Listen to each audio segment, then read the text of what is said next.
Yes, first of all, you all will open Zoom application. Okay, Zoom application opening. After opening that, the class which you have scheduled, that particular class you have to join. Like suppose this is my first class, 11 accounts. So I'll start. I'll click this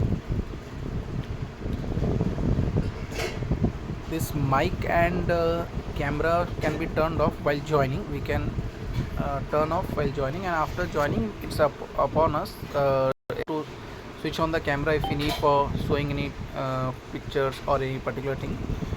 These are basic the presentation which you will be getting while after joining the Zoom application, the meeting which you have scheduled. From here, first of all, what you can do, the meeting link, this meeting link you can copy from the top down menu, and this you can share in the students group so that they can directly join. Just to share this meeting link and just mention that this is your first period class, please join all of you immediately. Okay, this can be done the first thing. After this, below you can see there are many options. Here you have to go in more option. When you are going in more option, so you have to use the host tool option first of all, very important. In host tool there is a security option. Security, these three things are there. If you do lock meeting, what happens, no other students can enter anymore. Lock meeting should be turned off only, because many students will leave and join, that can happen. So lock meeting, if we turn on, what happens, the meeting gets locked, no new member can join.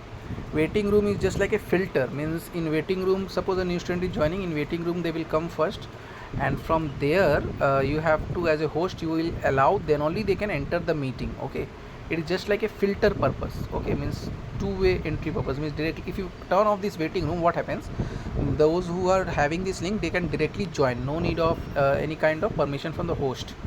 And the last one is very important. This feature you can use because often students uses any kind of wrong photos in their profile photos.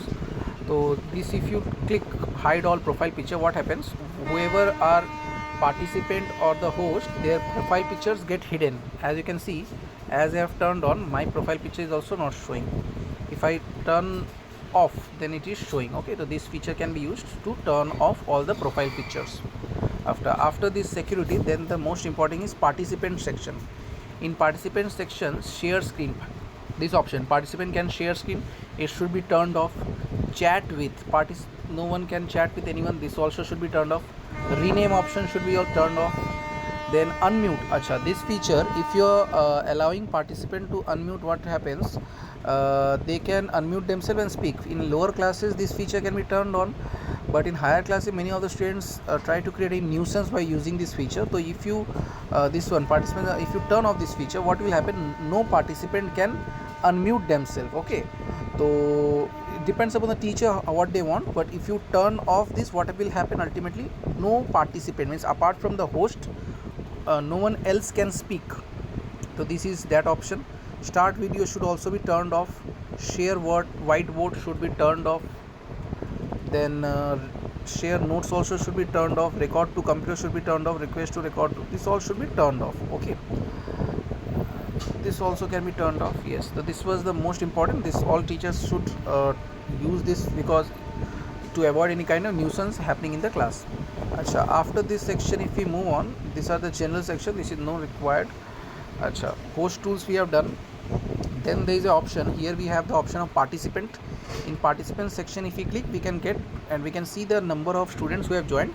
From here we can take the screenshot for our attendance purposes to give attendance. Okay, this purpose is there. Okay, participant section done. Then we can if we want to show any photo, video, then we have here start share option. This option is there. With start share option, we have various options. If you want to share the screen, this option you have to click. Okay, this option you can click and use in your phone. If you want to share any kind of photos, this option can be used, share photos, which can from your gallery, if you have saved any photos, that can be shown here. Okay, and if you want to share any documents, whiteboards, whatever you want, you can use this option to share the screen and let the students understand the topics which you are teaching. This thing is there. Okay, more all start share, show option, disconnect audio, transfer to room. Yes, so basic, these are only the details, it's not so complicated. And after the time over, means whatever the schedule or time period is given, 9 to 9:40, then we can end this and end meeting for all, we can click and that meeting gets end.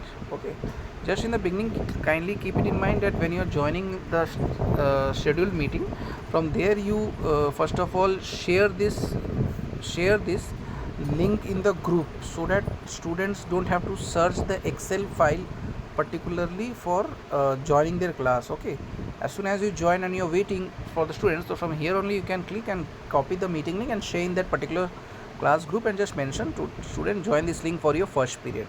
This can be done for the convenience. Yes, and whatever I was saying still now, here the mic was unmute, so in class when it is going on it should be on, then only whatever I am saying it can be heard. And video also can be turned off, camera can be rotated, so we can write in copy and we can make the students understand. This is the way I hope all the teachers can use it. The most important is the host tools. If we manage these host tools properly, then I think nothing will be an issue, and a smooth internet supply will help us to take the class smoothly.